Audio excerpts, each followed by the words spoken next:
자, 최근에 부동산 종부세 세금 폭탄 이야기로 온 뉴스가 지금 난리가 나고 있습니다. 자, 그런데 문정부는 국민들의 걱정 따위는 아랑곳하지도 않고 종부세는 상위 2% 국민들만의 세금이다. 그러니까 국민 98%는 걱정할 필요가 없다라는 굉장히 무책임하고 뻔뻔한 소리를 하질 않나.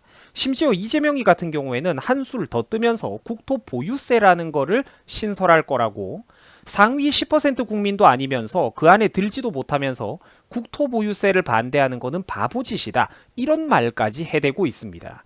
자, 그런데 여러분들, 이 사람들이 펼치는 주장은 거짓말입니다.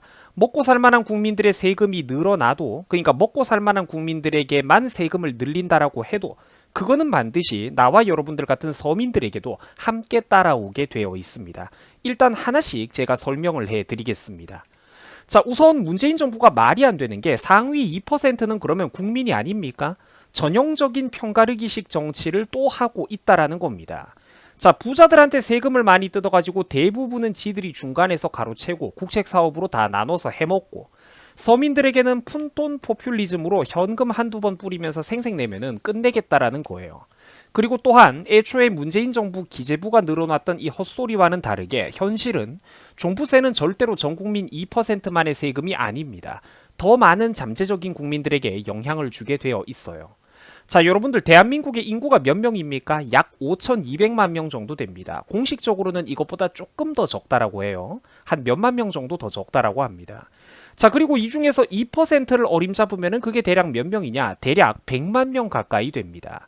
전 국민들 중에서 2%라고 하면은 적게 느껴졌을지도 모르겠지만, 전 국민들 중에서 100만 명이 이중과세를 뜯기고 앞으로 이 비율이 점점 더 늘어나게 될 거라고 생각하면 어떠세요? 그렇죠. 체감하는 게 확 달라지죠. 뿐만 아니라 종부세를 낼 정도가 되는 가구라면은 1인 가구가 아니라 보통 3인 이상, 4인 등등 결혼하고 가정을 일군 사람들이 대부분입니다. 그런 가구가 대부분이에요.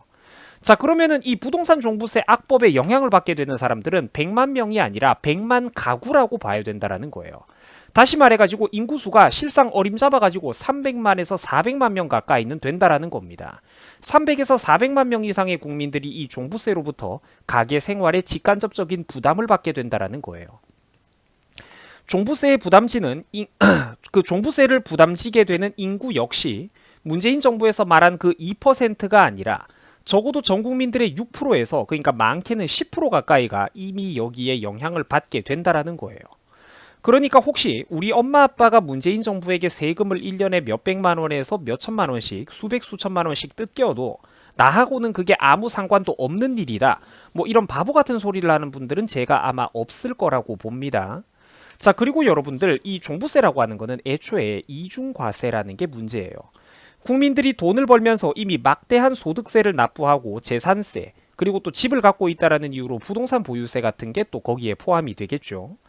그러니까 기존의 국민들은 이미 살아 숨쉬기만 해도 막대한 세금을 납부한다라는 겁니다. 그런데 거기에다가 종부세까지 또 뜯어가겠다라는 건 이 자체가 명백한 그런 이중과세라는 거예요. 구체적인 세금의 액수는 살아온 시간 등등 개개인의 사례에 따라서 워낙 다양하다 보니까 이게 단순화하기가 조금 힘이 드는데, 자, 실제로 사례를 보니까 제가 젊은 사람 같은 경우에 젊은 사람 하나가 어렵게 막차를 타서 집을 구해가지고 서울의 14억대 아파트에 살고 있는데 1년에 부동산 관련해가지고 뜯어가는 세금만 올해 700만 원이 넘어가는 그런 경우도 있었다라고 합니다. 여기다가 건보료까지 또 따로 뜯어가겠다라는 거죠. 자, 그런데 원래 나고 자란 곳이 서울이거나 박근혜 정부 말기에 서울 집값이 4억에서 5억 원대가 널려있던 시절에 운 좋게 부동산 막차를 탔다 뿐이지, 이 젊은 사람들의 실제 소득은 연봉 수천만 원의 평범한 직장인에 불과하다라는 겁니다. 자, 그러면은 이런 사람들이 연봉 3천 4천만 원 중에서 1년의 세금을 부동산에 관련해 가지고만 6, 700만 원씩 뜯겨간다라고 하면은 이거 생활이 도대체 어떻게 이 사람이 버티겠습니까? 1, 2천 더 번다라고 해도 실제로는 사정이 비슷하겠죠. 잉여 생산물이 없어진다라는 겁니다. 뼈 빠지게 벌어가지고 한 달에 벌어서 버는 족족 세금을 내고 나면은 남는 게 없어진다라는 거예요. 물론 아직까지 종부세가 이만큼 많은 거는 아니고 이제 부동산에 관련된 세금이 종합적으로 많다라는 거지만, 어쨌든 국민 입장에서는 세금 부담이 다 똑같다라는 거예요. 여기다가 종부세까지 늘어나는 거니까. 자, 그리고 시청자분들이 반드시 기억을 해야 되는 게 또 있는데, 부동산 종부세가 우리하고는 서민하고는 과연 아무 상관이 없는 일일까요? 우리는 고가주택도 없으니까 이게 좋은 걸까? 세금 뜯어가지고 나눠준다고 하니까 과연 좋은 걸까? 절대로 그렇지가 않습니다. 세상에서 제일 비효율적으로 분배되는 자본분배법이 바로 국가에서 세금 뜯어가지고 정부가 나눠주는 현금이에요. 세상에서 가장 값비싼 대출이 바로 국가 정부가 지원해주는 현금입니다. 자, 당장 임대차 3법의 부작용들을 한번 여러분들 생각을 해보세요. 제가 이거 유튜브 채널 만들었을 때부터 하면 안 된다 그렇게 강조를 했는데 결국 시행을 했고, 대한민국 서울 집값 부동산 값에 무슨 일이 벌어졌습니까? 집주인과 건물주들에게 불리한 각종 악법과 행정 규제를 강요했더니 무슨 일이 벌어졌죠? 서울 전체의 전세 매물이 실종되어 버리고 월세 가격도 여러분들 폭등을 해버렸죠. 집값과 부동산 전체가 폭등을 했다라는 거예요. 그런데 생각해보면은 그거는 당연한 일입니다. 과도한 각종 부동산 세금 그리고 종부세 등으로 인해 가지고 집을 유지하는데 집주인이 과도한 부담을 느끼게 되었고, 결국 또 소득이 필요하니까 옛날 같았으면은 전세 주던 것도 월세로 집주인들이 돌려버리게 되었죠. 뿐만 아니라 2주택자, 3주택자들을 가지고 다주택자라고 쥐잡듯이 잡아대니까 집주인들이 옛날 같았으면은 무주택자들과 젊은 부부들에게 임대를 빌려줬는데 이제는 그냥 자기 자녀들에게 집을 물려주고 분가를 시켜버린다라는 거예요. 그래서 요즘 서울에서 실제로 아파트 증여가 역대 최대로 일어나고 있다라고 하죠. 그 과도한 세금과 규제 때문에 그렇게 하는 겁니다. 결국 모두가 손해를 보게 된다라는 거예요. 왜? 옛날 같았으면은 집주인 가족들이 한 집에 모여 살면서 다른 잉여 집은 무주택자들에게 전세와 월세로 임대를 내주니까 이 집주인 가족들은 부수입을 얻어가지고 좋고, 또 반대로 주택의 매물이 많아지니까 집주인들끼리 전세 월세 경쟁이 붙어가지고 무주택자 서민들도 서울과 동급의 세계 다른 도시들에 비교했을 때는 훨씬 더 싼 가격에 집을 구할 수가 있었습니다. 자, 그런데 이제는 그게 불가능하게 됐다라는 거예요. 왜? 자녀들에게 집을 주면서 독립을 시켰잖아요. 다주택자들을 규제를 너무 많이 하니까. 그러니까 인구는 그대로인데 서울의 집이 부족해지는 현상이 실제로 지금 발생하고 있다라는 겁니다. 제가 여러분들 항상 말씀을 드렸지만 다주택자들도 절대로 악당이 아닙니다. 다주택자가 없으면은 큰 목돈을 우리가 모으기 전에 젊은 사람들이 반드시 거쳐가야 되는 그 중간 과정. 주택 임대 시장에 다주택자가 없으면은 민간 매물 공급을 누가 해주겠습니까? 중간 사다리가 있어야 나와 여러분들도 높은 곳으로 계층 이동을 할 수가 있다라는 거예요. 여러분 꼭 기억을 하세요. 모든 시장 경제는 반드시 하나의 거대한 원으로 이루어져 있습니다. 결국 집주인들에게 가해지는 과도한 세금과 행정 규제라는 것은 결국 무주택자와 서민들도 함께 최대 피해자가 되는 악순환이 반복된다라는 거예요. 이 쉬운 거를 지금 우리나라가 모르고 있는 겁니다. 참고로 부동산 종부세, 이 종합부동산세라는 거는 노무현 정부 시절에 만들었던 겁니다. 저는 절대로 이 사람이 좋은 사람이라고 생각하지 않아요. 제일 위에 첫 번째 줄부터 천천히 따라서 내려와 보세요. 자, 이 종부세라는 거는 제가 아까도 설명을 했지만 이미 재산세를 내고, 두 번째 줄이죠. 이미 재산세를 내고 미실현 이득인데 또 세금을 내는, 그러니까 이미 재산세를 내고 미실현 이익인 국민 개개인의 집 보유에 대해서 또 세금을 매기는 100% 명백한 이중과세입니다. 2000년대 초중반에 당시에 강남 때리기로 만들어진 법이 바로 이 부동산 종부세라는 거예요. 원래 강남은 보수 성향도 강했고 전국적으로 보면 인구도 적은 편이다 보니까 지들 지지층들하고는 별로 상관도 없었거든요. 또 당시에는 강남에만 국한되어 있던 법이 이 종부세였습니다. 또 강남은 전통적으로 부자들이 살던 곳이고 투기꾼들이라는 프레임을 만들어가지고 국민들의 머릿속에 꽉 하고 세뇌를 넣어놨기 때문에 국민적인 반발이 그때는 적었다라는 거죠. 그리고 또 그때 당시만 해도 서울 집값이 지금보다는 훨씬 싸다 보니까 또 해당되는 인구도 지금보다 훨씬 적기도 했고요. 종부세에 해당되는 사람이 더 적었죠. 자, 그렇다 보니까 이제 국민들의 반발이 적고 공론화도 덜 되었던 겁니다. 사실은 우리 국민들이 어떤 무관심하고 이기주의 때문에 이런 게 생긴 거죠. 자, 그런데 이제 생각해보니까 그게 아니라는 거죠. 강남에 사는 부자들만의 것이 아니라는 겁니다. 이제는 결국 서울의 전체 집값이 오르고 하면서 그 대상자, 종부세 대상자의 범위가 크게 확대되고 있다는 거예요.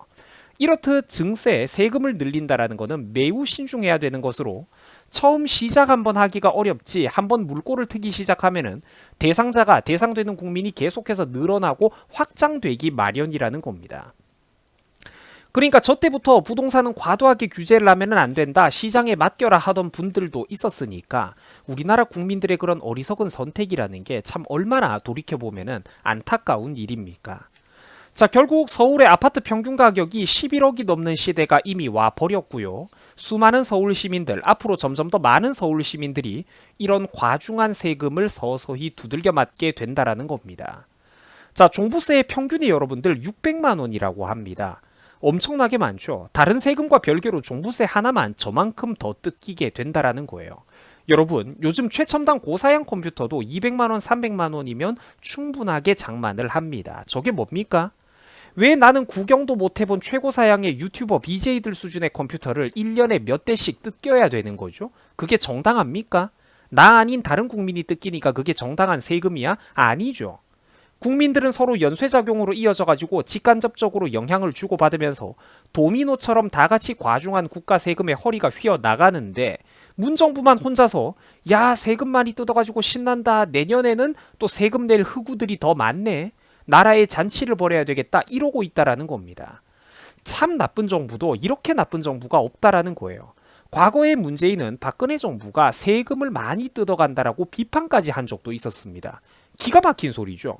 저때 당시에는 저 양반이 뭐라고 얘기를 했냐면은, 어떻게 국민들에게 세금을 더 많이 부담하라는 말을 할 수가 있느냐, 정말로 나는 충격을 받았다, 이런 소리까지 했는데, 자, 지금 보니까 여러분들 얼마나 저게 뻔뻔하고 그리고 또 가짠치도 않은 얘기입니까, 그죠? 자, 그리고 전문가들에 의하면 올해는 약과라고 해요. 공시가율의 상승 등으로 인해 가지고 내년에는, 후내년에는, 5년 뒤, 10년 뒤에는 서울 시민들, 집주인분들의 세금 부담이 자꾸 늘어나게 되어 있다니까요. 이거 누군가는 과감하게 칼을 빼들고 막아야 되지 않겠습니까, 여러분? 바꿔야 되지 않겠어요? 위 사진은 2008년의 광우병 선동 당시에 부끄러운 우리나라 시민들의 모습입니다. 저런 게 저거 한 번뿐만이 아니었죠. 우리나라 국민들이 선동에 춤췄던 자극적인 그런 정치 선동들이 여러 번 더 있었습니다. 자, 그런데 여러분들, 사태가 진정되고 시간이 지나고 보니까 다들 저거 어떠십니까? 안타깝죠. 저 때는 뭐가 그렇게 다들 감정이입해가지고 화가 나고 열정적이었던 걸까요? 진짜 화내야 되는 것에는 화도 못 내면서 말입니다. 지금 현재 문정부 들어와가지고는 바람잡이 역할을 해주고 여론몰이를 해주는 민노총과 정교조, 언론노조 세력이 없으니까 국민들 스스로는 아무것도 활동을 못하죠. 허리가 휘어나가는 세금에 다 같이 짓눌리고 있으면서도 누구 하나 말 한마디 못하고 집단 행동 하나 못하고 있다라는 겁니다. 우리가 그렇기 때문에 정치권 핑계 대기 이전에 스스로, 국민 스스로도 뭔가 좀 부끄러워해야 되지 않겠습니까? 바른 말을 해주는 국민들은 항상 저 때도 있었거든요. 소수라서 그렇지.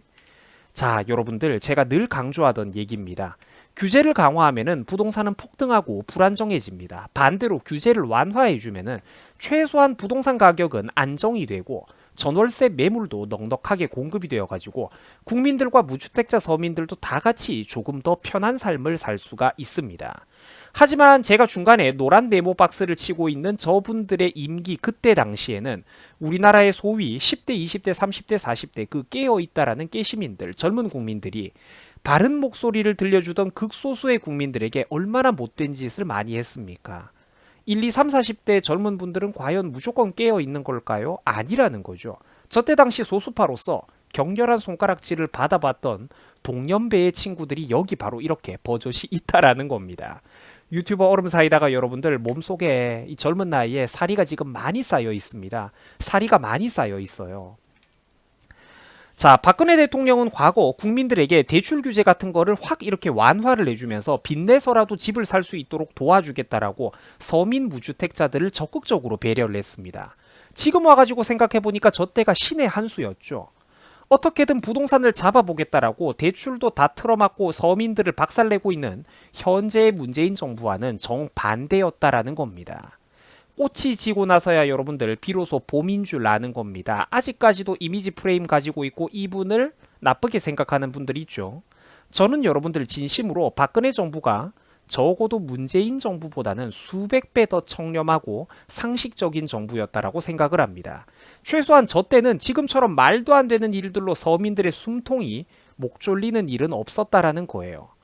여러분, 민주주의 사회에서 국가의 주인은 국민입니다. 국가의 주인은 국민입니다. 그러나 주인들이 주인 노릇을 제대로 못하고 간신배들의 말에 놀아난다면 반드시 뼈저린 대가를 치르게 될 겁니다. 과연 지금 우리나라는 어느 위치에 있는 걸까요? 이재명은 이렇게 말을 했습니다. 상위 10% 안에 들지도 못하는 것들이 새로운 세금 늘리는 정책에 반대한다면 그거는 바보다라고 얘기를 했어요. 여러분, 아직까지도 저 말이 맞다고 생각이 드십니까? 저는 이 말 한마디가 민주당 인간들의 정치인식을 그대로 보여주는 것이라고 생각을 합니다.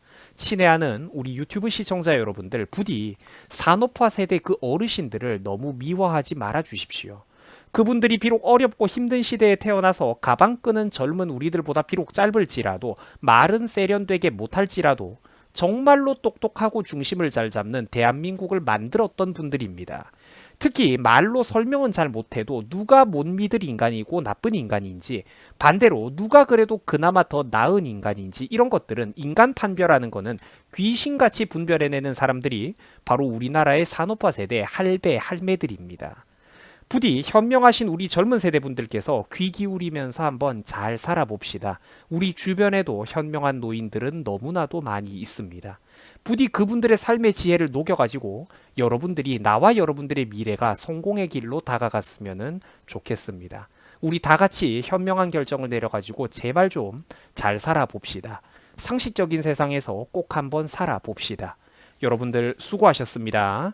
이 영상을 재밌게 보신 분들이라면 좋아요, 구독 한 번만 꼭 눌러서 유튜버에게 응원 좀, 힘 좀 실어 주십시오.